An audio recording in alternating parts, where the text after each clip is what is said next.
Down the Via Dolorosa in Jerusalem that day, the soldiers tried to clear the narrow street, but the crowd pressed in to see the man condemned to die on Calvary.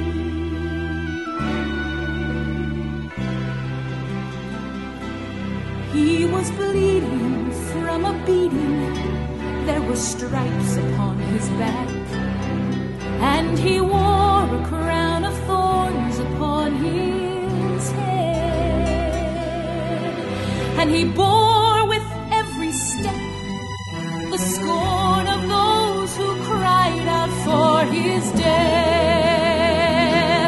Down the Via Dolorosa, all the way of suffering, like a lamb came the Messiah, Christ the King.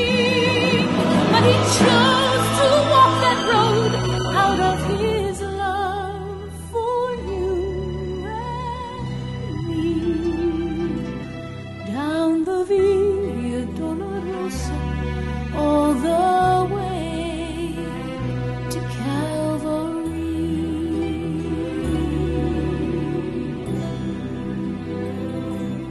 Por la Via Dolorosa, triste día en Jerusalén, los soldados le abrían paso a Jesús,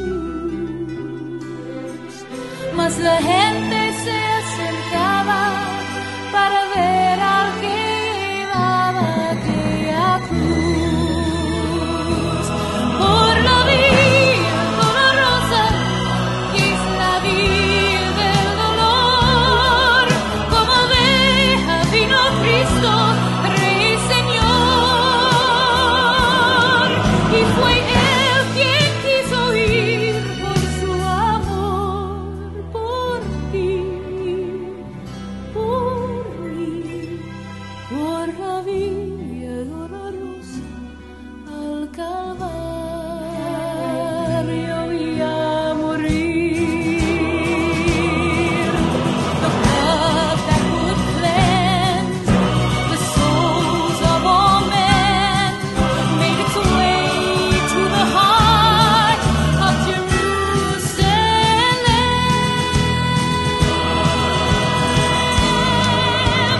Down the Via Dolorosa, all the way of suffering, like a lamb came the Messiah, Christ the King.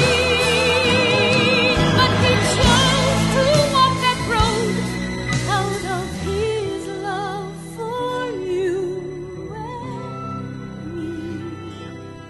Down the Via Dolorosa, all the way to Calvary.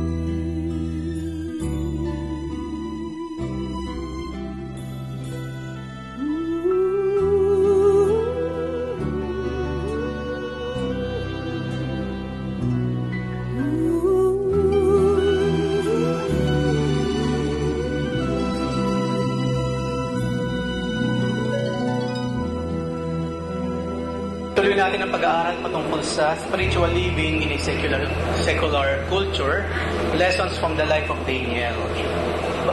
Mabilis, i-share ko lang uli yung last time na pinag-aralan natin para medyo ma-refresh tayo.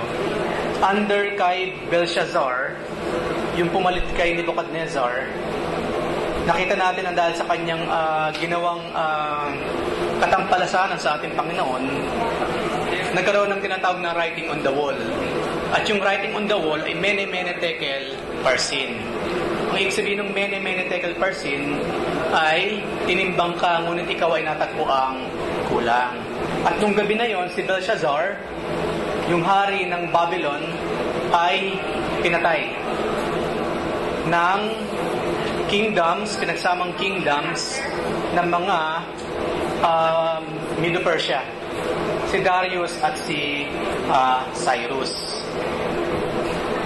Ngayon, nakita natin last time na itong si Daniel, hanggang sa kahulihang pagkakataon ng kanyang buhay under sa leadership ni Nebuchadnezzar, saka sa leadership ni Belshazzar, nanatili siyang mayroong buhay na punong-puno ng devotion sa Lord.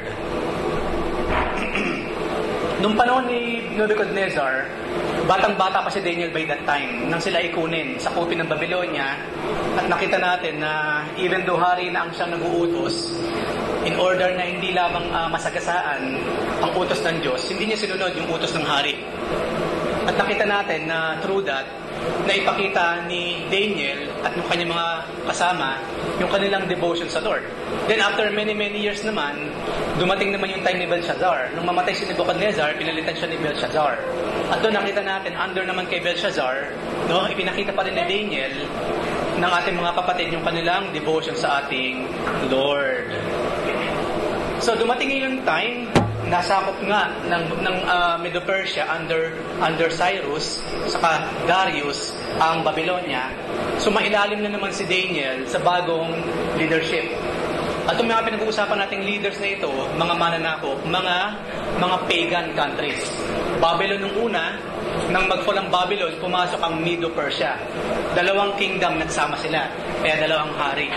At nung dumating yung time na ito na yung Medo-Persia na ang siyang sumasakop sa Israel, matanda na si Daniel.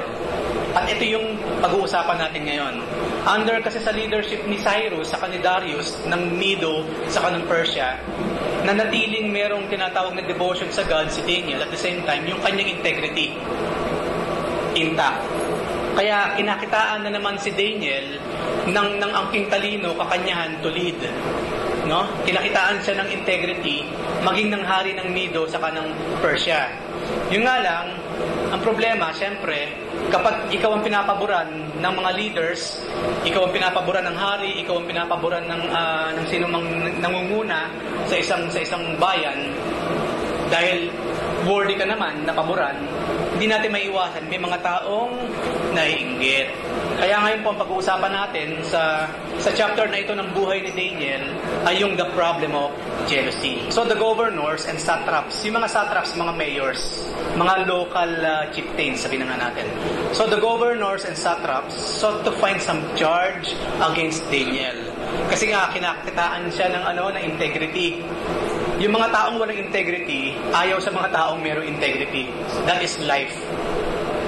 Di ba sa buhay na ito, kapag wala nakikitang bahid dungis sa buhay mo, wala silang gagawin kundi hanapan ka ng bahid dungis.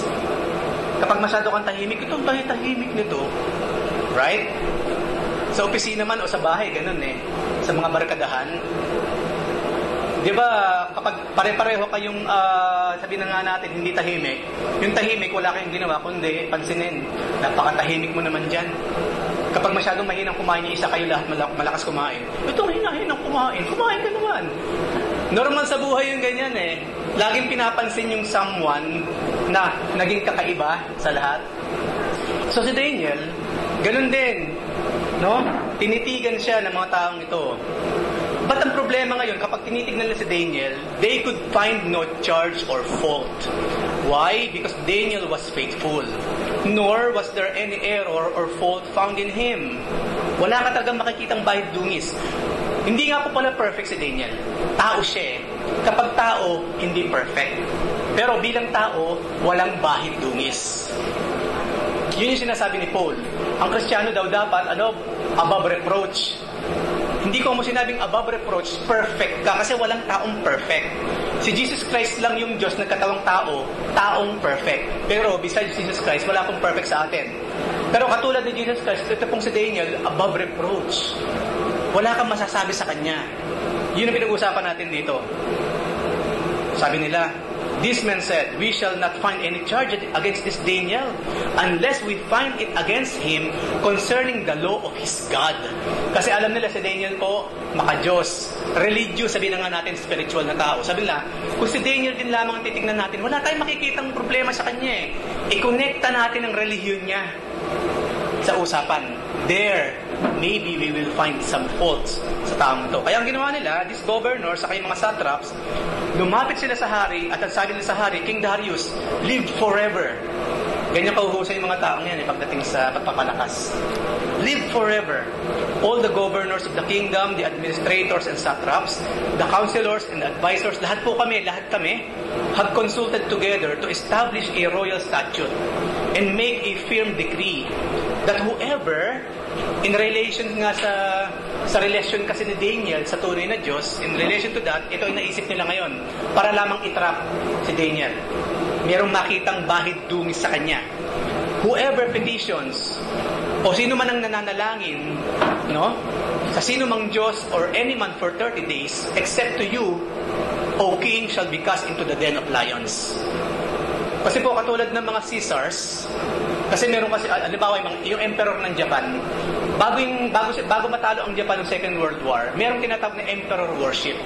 Ang paniniwala ng mga Hapon sa emperor nila, direct descendant ng kanilang sun god. Kaya kita niyo yung, ano ba yung flag ng Japan, ano nakalagay? Hindi yung pula lang na dot, red dot, hindi lang basta red dot yun. Araw yun, sun god. At ang paniniwala po ng mga Hapon, ang kanilang mga emperors, nanggaling mismo sa family tree ng gods na lumikha sa kanila. Pero nung matalo siya sa World War II, ang isa sa kondisyon ng US para hindi totally sirain ang Japan. Kasi kung maisip ninyo, meron nagtatanong ba't kaya gano'n, natalo na nga ang Japan? Time na nga or chance na ng US para tanggalin yung emperor worship. Bakit yung emperor niretain nila? Niretain nila yung emperor para merong magro-rule, hindi magkakagulo yung mga tao. Pero ang tinanggal ng US, pinagbawal nila emperor worship. Nung panahon ng mga Caesars, ganun din. No? Ang feeling nila, kapag Caesar ka, si Julius Caesar, Augustus Caesar, para silang mga gods. Ngayon, hindi lamang yung mga Caesars, hindi lamang yung Japanese emperor, maging nung unang panahon, sa panahon ni Daniel, yun din ang pagkaakala ng mga tao na kapag emperor ka, you are God. Kaya nga sabi nila rito, kapag merong po na nananalangin sa ibang Diyos o sa ibang tao bukod sa inyo, itapon po sa den of lions. Ganun ka-pagan itong kinalalagyan ni Daniel, ni Shadrach, ni Meshach, saka ni Abednego. Yun din mismo kinalalagyan natin. We are here in Saudi Arabia. Iba ang relihiyon ng bansang kinalalagyan natin. Iba ang Diyos nila. Si Allah po, hindi siya yung Diyos din na nasa Biblia. Ang pangalan nga ng Diyos ng mga Muslim, Allah, that is a personal name. Tayo, ang sabi sa aklat ng Acts, isang pangalan na ibinigay sa silong ng langit na sukat ikaliligtas natin. And that is what name? Jesus Christ. So, magkaibang-magkaiba si Allah, magkaibang-magkaiba si Jesus Christ, huwag natin pinagmi-mix. Iba yung Diyos ng mga Muslim, iba yung Diyos ng Kristyanismo. We have the one true God, katulad sa nag-usapan natin, iba yung Diyos na sinasamba nila. Una, they don't exist at all. Kasi sinabi sa Biblia, there is no other God but me. Wala nang ibang Diyos, sabi ng Diyos. So kung meron kang ibang kinikilalang Diyos, hindi totoong Diyos yun. Diyos lang siya, nililikha mo ng iyong imagination. Kaya nga sabi ng Panginoon, wala kang ibang sasambing Diyos because I am God. And I am a jealous God. Kasi isa lang ako tapos meron kang ibang Diyos na sinasamba? That's insanity. You're insane.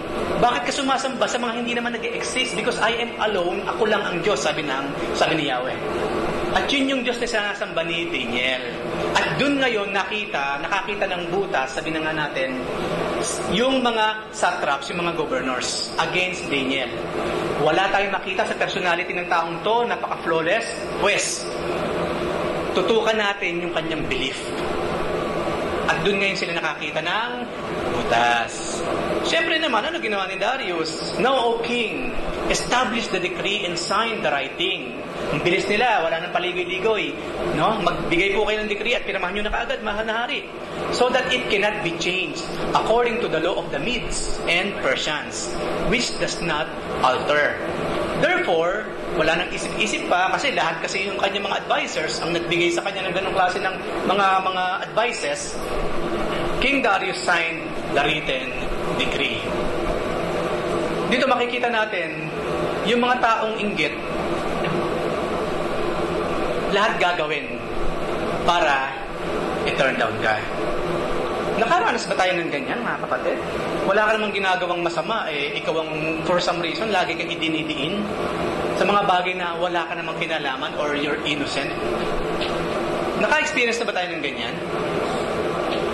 No? Sino yung nagsabi ng yes? Pwede magbigay ng example. Sige, Kuya Mike, pwede kang tumayo and be recognized at sabihin mo ang iyong karanasan at pakilakasan ng iyong tinig. Lagi ka po niya pinapansin lahat ng ginagawa ko. Although na wala kang ginagawa ng masama, hinahanapan ka lang ng bukas. Tumukhang to? Sunod ka kita pababa. Yan. Even though napaka-general, napaka-vague, siyempre nag-iingat lang ang kapatid, no namings, no? Ano pa, bukod doon, paano tayo nakaranas ng ganyan? Sa school, sige Ate Edith, pwede kang tumayo and be recognized and be heard? Ay, hindi na. Sige, lakasan mo lang yung tinig. Yung ano po yan, about sa position sa work. Actually, yung sa side ko naman, kung nag-renew ako ng contract, I don't know, I didn't know na ang nakalagay pala sa kontrata ko ay senior eco-technician, gano'n. Tapos, hindi ko nabasa yung senior actually. Kumbaga parang na-miss ko yung kontrata na yun, basta firma lang ako. So, nung nag-transfer na ako sa department, nakita ng charge nurse na senior ako, which is, to the fact, bago lang ako sa department ko. Senior ka pala, Edith, sabi nilang ganyan, Edith, usap-usapan na. Usap-usapan kasi marami mga tanda siya sa department, which is, hindi pa nare-reach yung category na yun. So, ngayon, senior pala, ganyan. Tapos, sabi ko, hindi ko naman hiningi yun. Sabi ko, sa HR, pero hinihingi ko yung gaylord, pero hindi ko hiningi sa tao. Sabi ko, ganyan. Sa isip-isip ko lang. Sabi ko, praise God, dahil meron talagang Diyos na buhay na nakakakita sa mga gawa mo. Sabi ko, from then on, nung nalaman nilang senior ako, parang tinitest nila yung capability ko na kaya ba niya maging senior, parang kaya ba niya, parang gano'n. Which is, ako lang naman, cool lang din naman ako kasi sabi ko, kung ang tao, they are trying to pull you down, sabi ko ganyan, there's one true God that will pull you up, sabi ko. Amen. Amen. Kasi Diyos naman na nag-promote sa'yo eh. Hindi ko talaga hiningi yun sa HR kuya, which is sila rin lang naman yung nagbigay. Sabi ko, sabi ko dun sa mga kasamahan ko, sabi ko, kung gusto nyo din maging senior, pwes humingi kayo doon sa taong nagbigay din sa akin. Pero hindi nila alam, ang Diyos na kinikilala ko ay hindi katulad sa Diyos na kinikilala. Yeah. Amen. Napakapayak ba nung kinuwento niya? Okay. Payak na payak ba? So kita natin maring hindi lamang ngayon, kundi maging siguro nung nag-aaral pa tayo, ganyan din. Naalala ko kasi, aking kukwento ko, maring meron hindi nakarinig noong araw. Lagi rin ako nakukuha ng teacher nun, taga-sulat ng mga maiingay. Kasi ako yung tahimik. Kahit sa school nung araw kasi, hindi ako basta-basta nakikibarkada eh. Pinipili ko yung tao eh. Aalis ako sandali magbebenta ako ng langgunisa sa kabilang Kasi yung mga teacher nagbebenta ng langgunisa, ng casino. Kasi kaya aalis ako. O Enrico, sige, bahala ka dyan, ha? Yung mga maingay, lista mo. Eh, syempre ako naman maingay siya. Ang gagawin ng mga lalapit, Enrico, ikaw naman sige, lilibre kita ng pancake mamaya or ng whatsoever na meron sa labas, cornic. Ano gusto mo, may suka or what? Kaya ako naman, hindi ako ganun. Galit na yan mga galit. Kala mo kung sinong napakapait. Hindi ka may naiintindi. No? Maaaring personality ko na yun. Hindi ako affected ng mga taong around me. Okay? At wala silang gagawin, kundi siyempre, tignan ka. Kaya nga lang, kung alam mo naman tama yung ginagawa mo, so be it. So be it. Okay, so diretso natin. These lower-level officials despised the fact that Daniel was in authority over them. Kasi si Daniel, siya? Nasa taas siya eh. Kung maalala natin, bago mamatay si Belshazzar, ginawa siyang third sa kingdom ng Babylonia. Ang una, si Belshazzar, yung hari. Pangalawa, yung reyna. Then si Daniel. Namatay yung hari, pinatay ng mga Medo-Persians. Siyempre, yung reyna, na-dispatch na rin yun. Ang natitira ngayong nasa highest position sa Babylonia, si Daniel.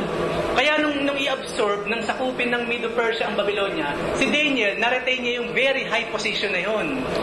At hindi makapayag yung mga Medo-Persians. Papayag ba tayo? Di ba na ibang lahi? Sinakop nga lang natin yan, tapos siya ang maglilid sa atin. Hindi lang matanggap yung ganun. Di ba dito ganun din yung mga Arabs? Hindi sila makapaniwala. Meron ako narinig na ganito sa opisina Napaka-racist kasi niya At inaamin niya racist siya, Lebanese. Sabi niya, Nung marinig niya na medyo may mga Asians na matataas sa opisina, sa posisyon, sabi niya, nako, hindi ako papayag na may mga Southeast Asians na mas magiging mataas ang posisyon kaya sa akin. Wala naman siya iba pa naririnig kundi ako. Ako lang nga nandun na Southeast Asians hindi kita inintindi. Ganun, may mga taong ganyan na napakababa ng tingin sa'yo. Halimbawa, ang tingin ng mga Indians sa mga Bangladeshi, maliliit. Hindi, okay. Sri Lankans, ang liit ng tingin ng Bangladeshi sa Sri Lankans. Ang liit ng tingin ng Indians sa mga Bangladeshi. Ang liit ng tingin ng Pakistani sa Indian. Ang liit ng tingin natin sa mga Pakistani and so on and so forth. At may mga tao above us na ang liit ng tingin din sa atin. And that is wrong. Nakita niyo yung point? Mga kapatid, alam ng Lord kung tayo na nagmamaliit tayo ng kapwa natin tao. Hindi ko mo Bangladeshi, Sri Lankan, ipis na sa tingin mo.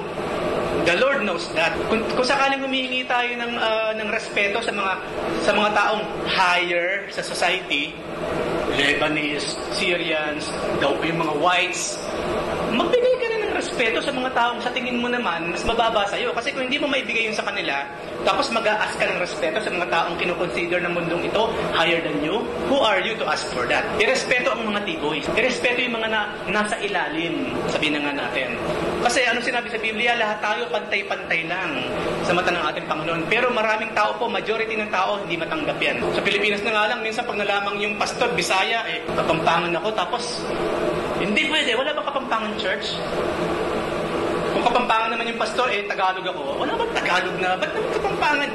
Kahit sa Pilipinas may mga ganyan Di ba? That's wrong. That is totally wrong. Dahil again, lahat po tayo pantay-pantay sa mata ng ating Panginoon.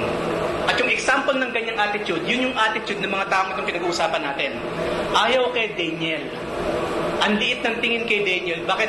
In the first place, hindi natin kalahi. Hindi katulad natin pagans, ibang sinasamba ng Diyos. At compared to us, tayo alta sosyedad compared dyan sa mga Daniel na yan, sa mga Israelita na yan.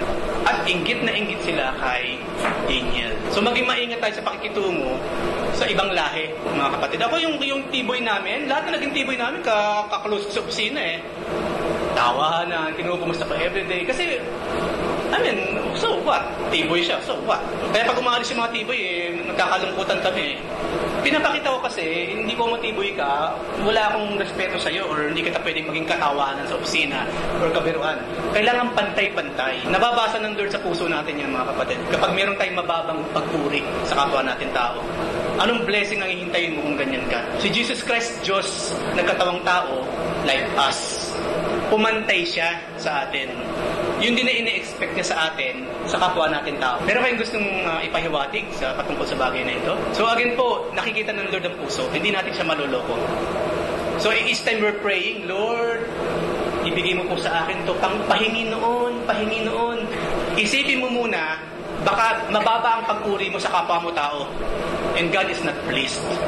Humingi ka muna ng tawad at by heart, sabihin mo sa Panginoon, mula ngayon, Lord, pantay na ang tingin ko sa lahat ng tao, maging sa mga taong ito. Kasi ayaw ng Lord sa ganyang klase ng puso.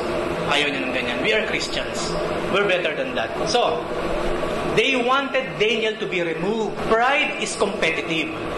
And envy is the result of wounded pride. Walang gagawin yung mga taong yan, kundi hilahin ka talaga pababa. Una, kasi, may inggit sila sa iyo Bakit sila naiinggit? Yung pride kasi nila nasagasaan.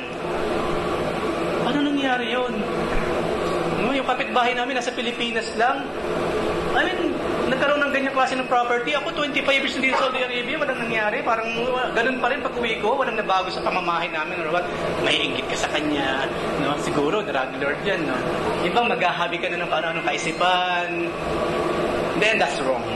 That's wrong. So atin po naman pag nakakita ng mansyon, tapos hindi mo naman kilala, bigla nanggaling sa marangyang pamilya yung taong yun. Minsan isip, siguro drug lord siguro yan. Kung hindi man drug lord, wedding lord siguro siya.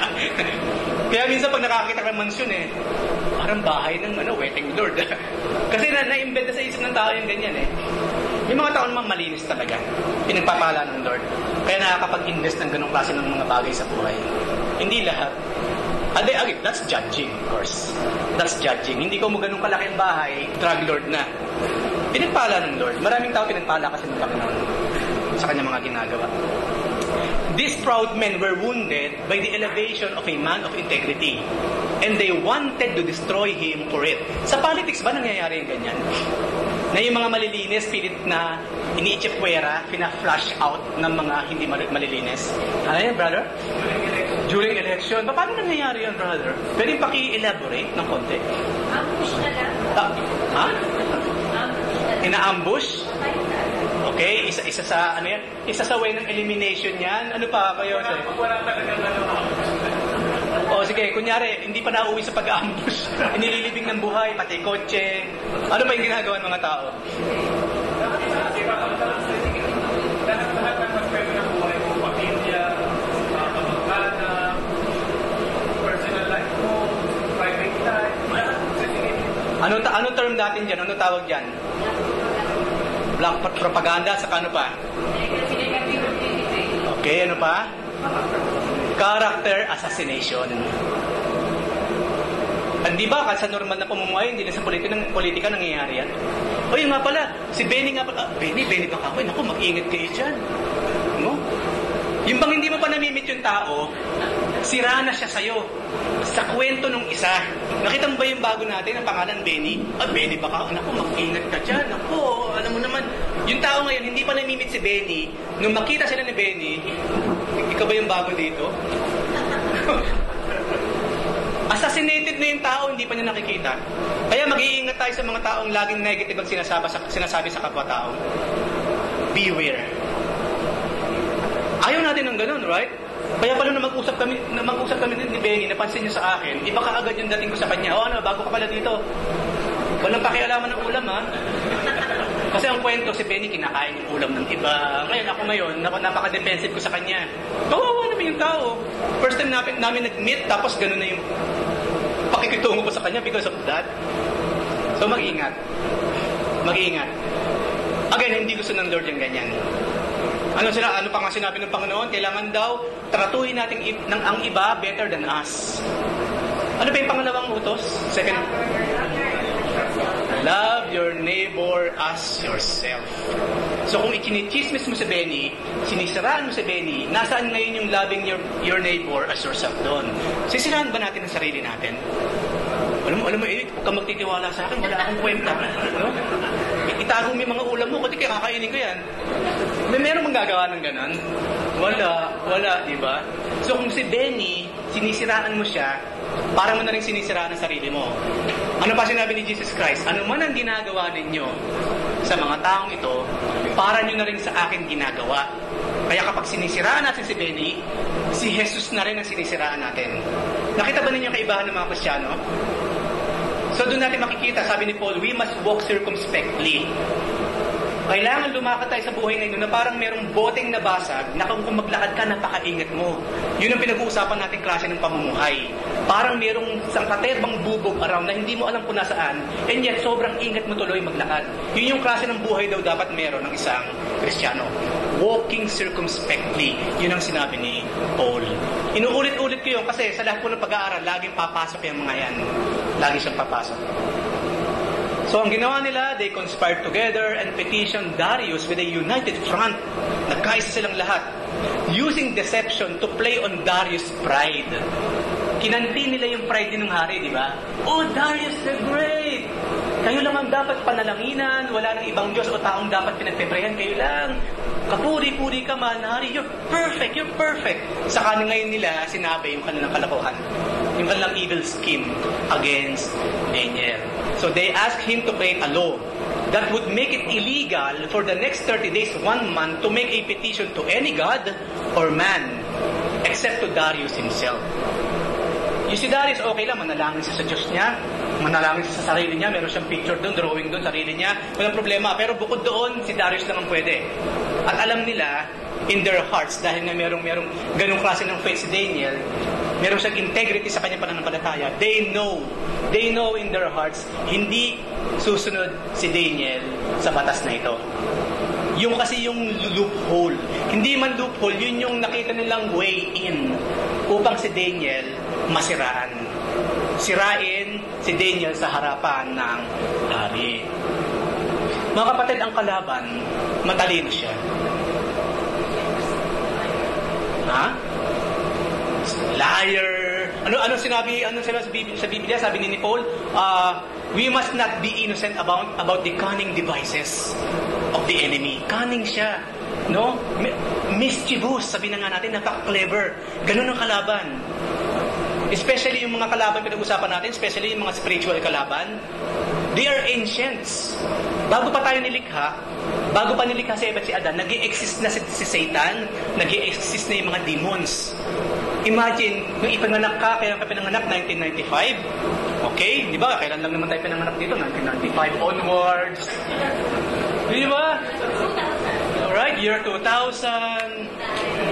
Eh imagine yung kalabang pinag-usapan natin, wala pa yung physical universe, nag-e-exist na. So they know everything.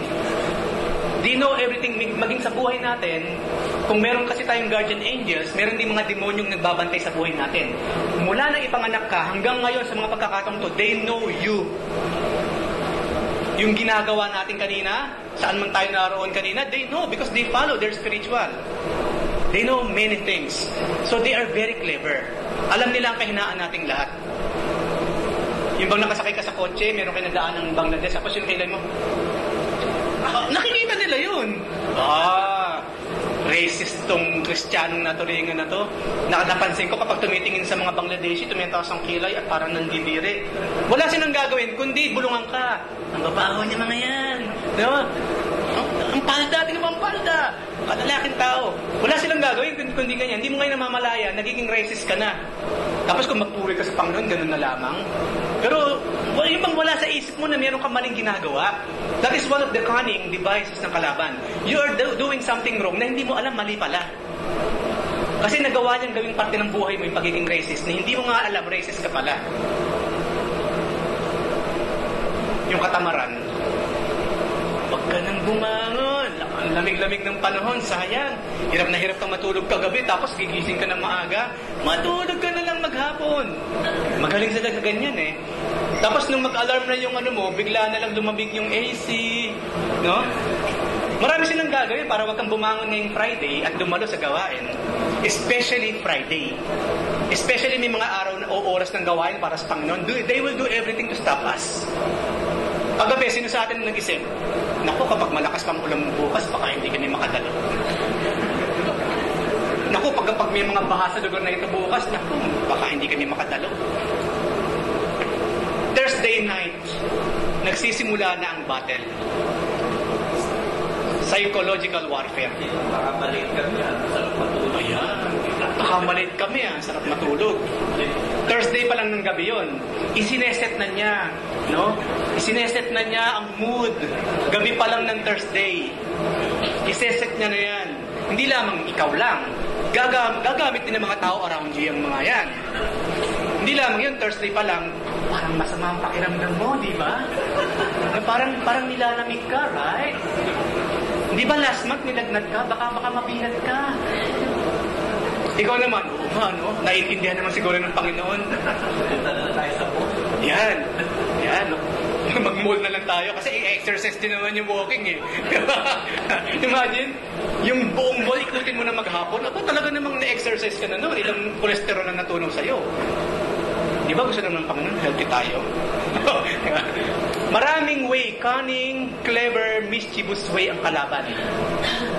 Para hilahin tayo pababa. At we must be aware of it. Kaya nga sabi ni Paul, beware tayong lahat. Isipin natin maigi. Kaya po dun mahalaga yung tinatag na quiet time. Minsan umuupo ka, nag-iisip ka. Hinahayaan mong bulungan ka ng Holy Spirit, paramdam ang presence ng Lord.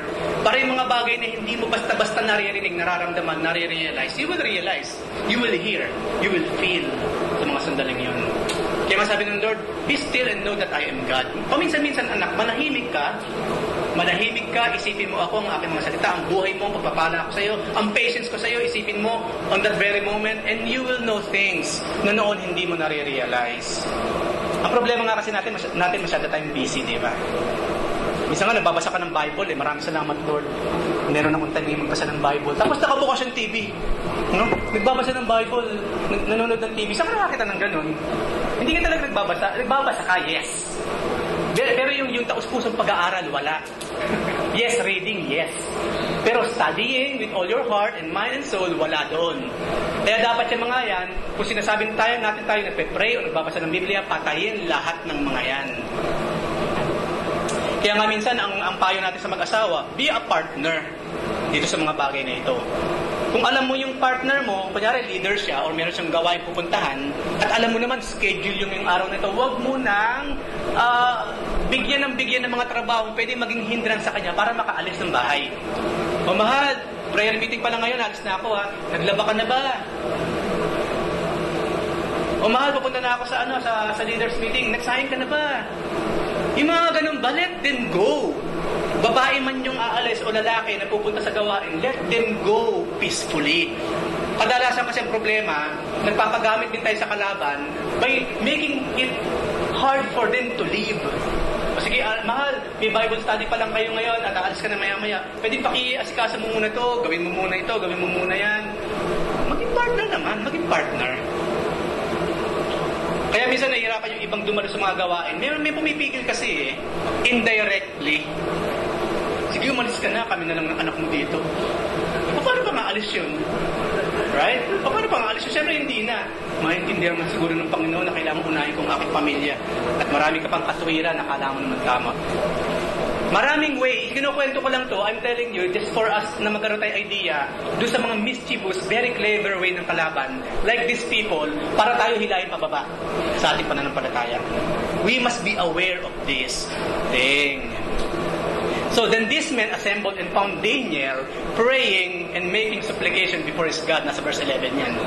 Sa kabila ng edict, nung permadong batas ng hari, about 30 days, walang ibang walang magpe-pray sa ibang Diyos, kundi sa akin lang, o sa Diyos na kinikilala ng Medo-Persia. But still, si Daniel, dire-diretso siya. At alam nyo, anyway, binasa natin kanina, si Daniel, kapag nag-pray kasi siya, nakabukas ang bintana, nakaluhod at nakaharap siya sa Jerusalem. Doon ginaya ng mga Muslim na kapag sila nagpe-pray, nakaharap sa Kaaba. Mga kapatid, doon sa unang mga panahon ng Islam, kapag nag-pray po sila, sa Jerusalem din sila nakaharap. Ang mga Muslim. Basahin niyo yung history nila. Kaso ayaw silang tanggapin ng mga Jew.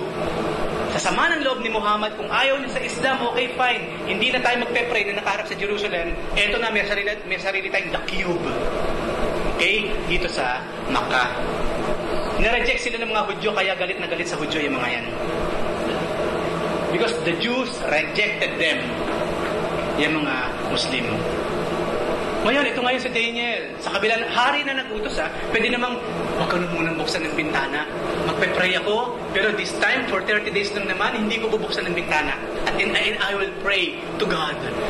Oh, okay naman sana, di ba? Maintindihan mo siguro ng Panginoon kung bakit this time in 30 days, kapag nag-pray ako, nakasarado ang bintana. I think God will understand.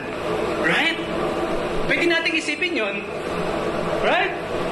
Kung tutusin, pwede namang maintindihan ng Diyos yun Naiintindihan ko, Daniel, na hindi ka pwede magbukas ng bintana because of this. Sige, isarado mo pero mag-pray ka dyan. Pwede, right? Pwede. Pero ginawa ba ni Daniel yun? No compromise ever. Zero compromise. Zero. Kung nananalangin ako nun sa aking Diyos na tunay, na nakabukas ang bintana, nakaluhod, di ba rin ang makita ng lahat, then I will still do this. Sa kabila ng 30 days na restriction na binigay ng hari. Look at that. Uncompromised faith. Tayo kasi lahat ginagawa rin natin para makasamba ng hindi tayo mahuhuli, di ba?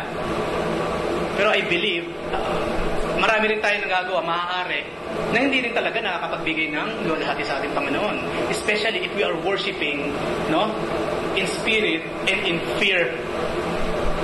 Dapat tayo, kapag nasa paanan na ng ating Panginoon, wala ng fear. Ang sabi sa Biblia, hindi tayo binigyan ng Diyos ng espiritu ng takot, kundi ng tapang.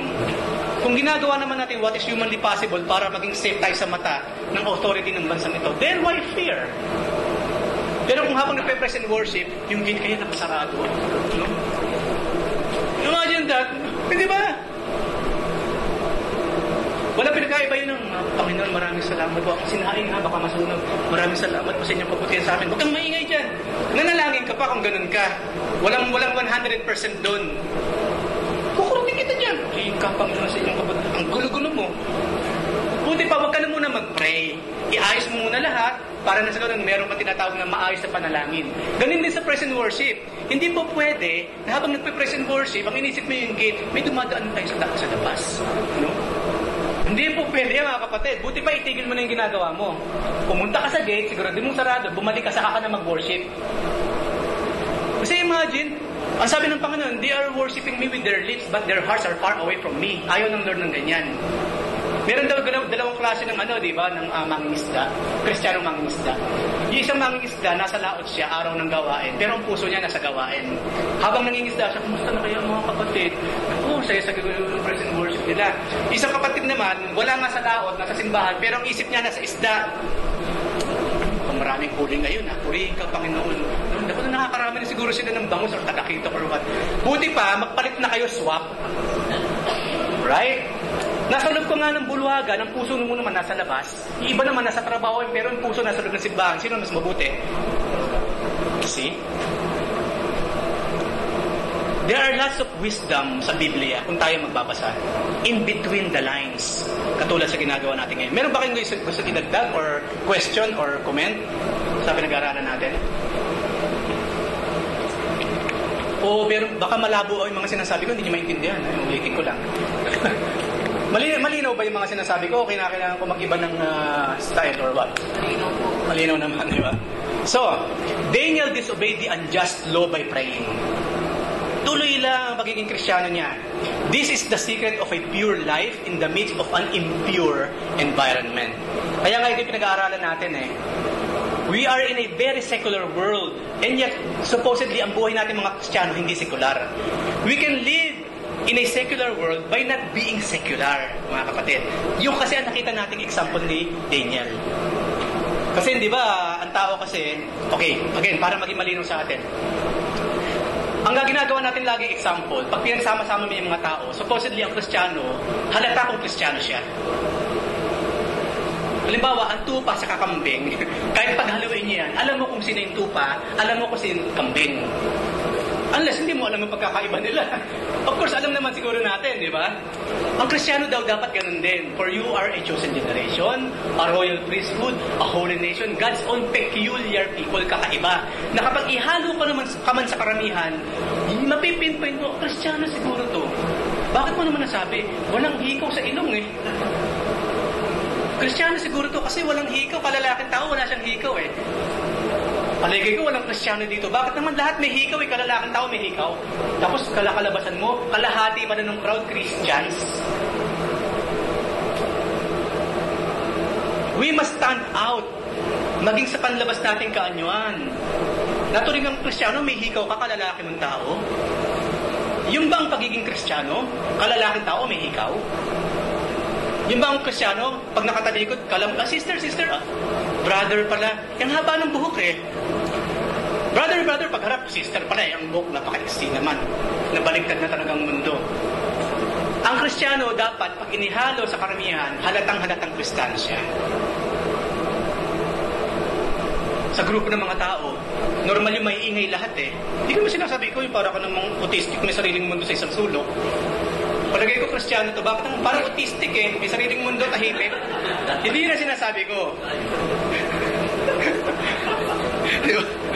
Pag naglakad talaga, kumusta na tayo? Diba? Happy birthday! Sir, how are you? Hindi ko na sinasabing gano'n. Pero yun yung mga lumalabas sa bibig. Yung mga lumalabas sa bibig, pag narinig, palagay ko Kristiyano to. Kasi itong mga lumalabas sa bibig, napakarumi. Pero siya, paano, I sense something clean. Sa taong ito, maging sa pananalita, sa pagkilo, sa ugali, sa karakter. See? Yun ang ina-expect ng Lord sa atin. At yun ang nakikita natin kay Daniel. Namumuhay siya sa kalagitnaan ng isang paganong kaharian. And death surrounds him kapag hindi siya sumunod sa paganong kaharian na ito. And yet, si Daniel po, hindi siya sumunod dito sa batas na ito. Regardless. He went about his regular business, unwilling to change or even appear to change to satisfy the crowd. Diba minsan na pag-aralan natin, ang Lord, ang God, si Jesus Christ, yung ating audience of one. Sa buhay na ito mga kapatid, there is just really one important audience sa buhay natin. And that is Jesus Christ. Kalimutan mo na yung lahat ng yan. Ang i-please mo yung nag-iisang very important audience ng buhay mo. And that is Jesus Christ. Huwag mo nang nasain yung palakpak, yung papuri ng mga yan, huwag na. Ang nasain natin, yung papuri, yung palakpak ng isa, Jesus Christ. We are God pleaser, not men pleaser. Of course, men will be pleased. Praise God, bonus na lang yon. Ang talagang gantimpala natin kapag Diyos ang siyang napiplease sa atin. So may pumupuri sa'yo, wala, okay lang yun. Ang mahalaga ang Panginoon, you know, ginagawa mo yung the best para sa Kanya at masaya. You are making God smile, ika nga. Ika nga. So Daniel broke their law because it violated God's law. Nakaka-relate ako, personally, nakaka-relate ako dito kasi we are here in Saudi Arabia. Ang utos dito ng hari ng Saudi Arabia, bawal yung ginagawa natin. But sino ba naman sila compared sa utos ng Diyos? Nanunighari naman sa kanila. So ang sinusunod natin yung higher law, yung divine law from God. Kung meron siya nang inuutos sa atin, merong batas dito na para din naman sa kapakanan ng lahat, hindi sasagasa sa ating belief, why not? Ginagawa natin. Pero kung yung batas nila sasagasa sa ating pananampalataya, no way. Then, ang susundin natin, yung utos ng ating Panginoon, again, katulad sa nakikita natin kay Daniel. But the fear of being caught did not deter Daniel. Hindi niya iniisip yun. Isarado ko kaya ang bintana habang nagpe-pray para hindi ako mahuli. Hindi niya iniisip yun. Bukas pa rin ang bintana at nanalangin si Daniel. Because Daniel was willing to accept the consequences of being obedient to God. Kaya niyang tanggapin yun. Uy, Daniel, isarado yung pinto mo. Merong batas. Pag nakita ka na nagpe-pray ng ganyan, alam mo naman, patay ka. Itatapon ka lang naman sa Den of Lions. Hindi pinansin ni Daniel yun. Hindi niya pinansin yun. He's ready, he's willing for that. For the sake of the Lord. This is a hard but vital decision. Meron kayong gusto idagdag? Sige, Kuya Kemuel. Okay? Maliwanag ba mga kapatid? Of course dito, hindi naman natin bubuksin yung gate, pati itong pintuan. Mga kapatid, gayahin natin si Daniel. Buksan itong gate, sige. Of course, hindi naman ganun. Hindi ganun. Hindi tayo mga extremists. Kasi meron naman kasi napaka-extreme. Right? Yung bang sila na mismo pumupunta sa panganib. Mga kapatid, tayo, hindi natin kailangan hanapin ang panganib. Because yung panganib po nandyan lang, it will come to us kung loloobin ng Diyos. So kung ang gagawin natin ngayon, in order na mag-prove lamang ang ating faith, bubuksan natin yung bulwagang ito, kahit makita na tayo ng mga tao naglalakad dyan habang nagpe-praise and worship. That is not faith. That is provocation. Ha? Of course. Because we are supposedly to be wise. Wise ang Diyos, maging wise din tayo. Kasi po may mga grupo kasi ng mga Kristiyano, napaka-lenient pagdating sa security. Hayaan mo nakabukas yung gate na yan, huwag mo na ilak. Hayaan mo kung meron dumating ng matawa, pakainin pa natin dito kung kumakain sila ng munggo or what. Chicharong baboy. That is not faith. Ano sinabi sa Biblia? Huwag mo ilalagay yung pangalan ng Diyos sa... hindi ikaw gagawa ng trials and testing. Do not put the name of the Lord in test. Ang ginagawa kasi ng maraming Kristiyano, hindi, hayaan mo, kaya ng Diyos to. Hindi ka, punta tayo sa lagubang. Mag-share tayo ng Word of God. Hindi kalooban ng Diyos, yung kalooban mo yun. Inilalagay mo yung pangalan ng Diyos sa test. Ang Diyos ang maglalagay sa atin sa test. Hindi tayo maglalagay sa Diyos sa test. Be wise, sinabi ni Jesus Christ. At panghuli po, sa pag-aaral na ito, sa unang part lang kasi wala pa yung Den of Lions. Isa pang napakagandang eksena yan. At next Friday natin pag-aaralan yun. Keep in mind in two things. Panghuli, number 1. We must be willing to accept the consequences for doing the right thing. Maraming tao, huwag na tayo lumabas sa Pilipinas, ayaw nilang gawin yung bagay na alam nila tamang gawin because they are afraid. Ang isa sa very devastating na narinig ko, na nalungkot ako ng todo talaga, yung bang merong tao, ginawa ng masama yung mismong kamag-anak niya. Ngayon, sa takot niya rin kasi, na baka balikan sila nung taong gumawa ng masama sa pamilya niya, manahimik na lang tayo, huwag na lang tayo magsumbong sa pulis. What's this? Is this love? This is not love. Ang tunay na pagmamahal, gagawin mo lahat para yung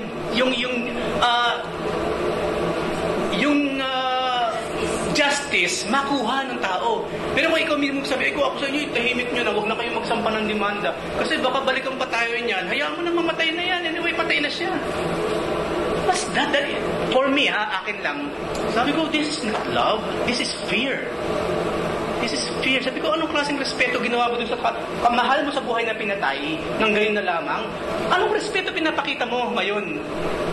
Pinipigilan mo yung justice mag-prevail? Ako, yun ang ayaw ko maririnig, yung takot sa kapitbahay, takot sa barangay. Sabi ko, we have God. If God is for us, who can be against us? Greater is He who's in us than He who's in the world. Do not fear. At maging sa kapitbahay natin, sa barangay natin, mapapractice yan.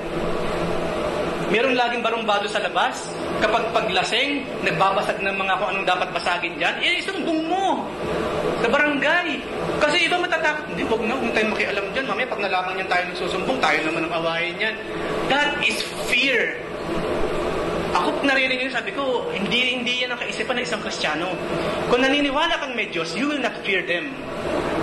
Walang imposible sa Diyos na hindi po niya yung puso ng Pharaoh, Paraon, Emperor, Hari. Compared naman sa taong yan, ng lasenggo lang naman. Sunog baga the whole day. Wala bang kapangyarihan ng Diyos sa kanya? Simpleng bagay lang yun sa pang-araw-araw na pamumuhay. And you fear? How much more pa pag dumating ang bagay na ito? At may kinalaman siya sa faith. Yung sarili mong mahal mo sa buhay, okay lang siya yung patayin ng tao at huwag ka na magsumbong sa takot mong balikan ka. How much more itong faith na pinag-uusapan natin? Mga kapatid, ang tunay na Kristiyano, walang takot sa puso. Wala. Kasi katulad ni Daniel, dapat ready tayo, willing tayo, na anuman ang maging consequence ng pagsamba natin sa Diyos, paninilbihan natin sa Diyos, so be it.